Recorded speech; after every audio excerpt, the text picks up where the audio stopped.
down here in the K-Wings locker room with head coach Nick Bootland after a 3-1 loss to the Reading Royals.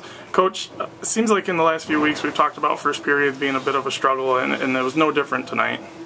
Yeah, you know what, we're trying to find our way as a group, and we had 1 point out of 6 this whole weekend, and it's not a solid week, and it's not what happens to you, it's how you respond to what happens to you, and we're going to have to make some changes and work harder, and obviously Chalk and I are going to have to prepare them and do a better job preparing them.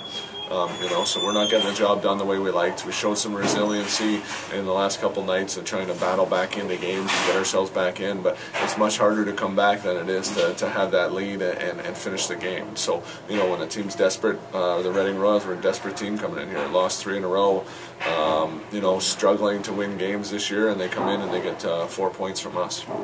A lot of people would point to a lot of people that you've lost to call-ups to the AHL or injuries or even the suspension of Ray Canisto. What do you have to say about that? Well, there's always a crutch if you want to use it, right? Wednesday we could have talked about it being a morning game. Didn't seem to bother the Fort Wayne Comets. Every team's going to go through call-ups. They've got a couple guys called up in Reading. We have injuries. The reality is we have a lot right now, and we're going to have some of these guys start to come back. So we have to make decisions on guys. And some guys have really stepped up in the last 3 games, even though we haven't got results as a team. So we want to have tough decisions to make when we start adding players to the lineup, and we feel we do have a few of those. It looks like Matt Carey has kind of found his game here in the last couple of nights. Could you speak a little bit about him? Yeah, you know what, a very true statement. The last 2 games have probably been his best 2 of the year, and he's starting to compete like we want him to, and he's starting to move his feet and not stand and watch. And he needs to move his feet to be effective, and when he's doing that and creating space at times and using his skill set, he's going to get rewarded. And I felt that his line actually played really, really well yesterday and didn't get rewarded for it, and then today they have a play where it's a face-off play and it's 3 seconds long and they get rewarded with a nice shot by Matt, short side shelf.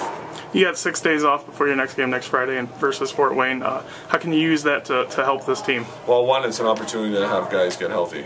So we will have a few guys, I would imagine, that are out of the lineup now. We'll be back by then, and we'll see what the affiliation brings. But at the same time, it's a great opportunity for us to touch base on everything again.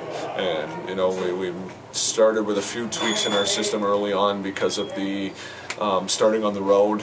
And now we're sort of implementing some of that more high-pressure hockey that we want to play. So, we started to implement that in the last, 4 or 5 games, and it's starting to pay dividends. We're not getting the results yet, but it's coming. We're getting to play the tempo that we want.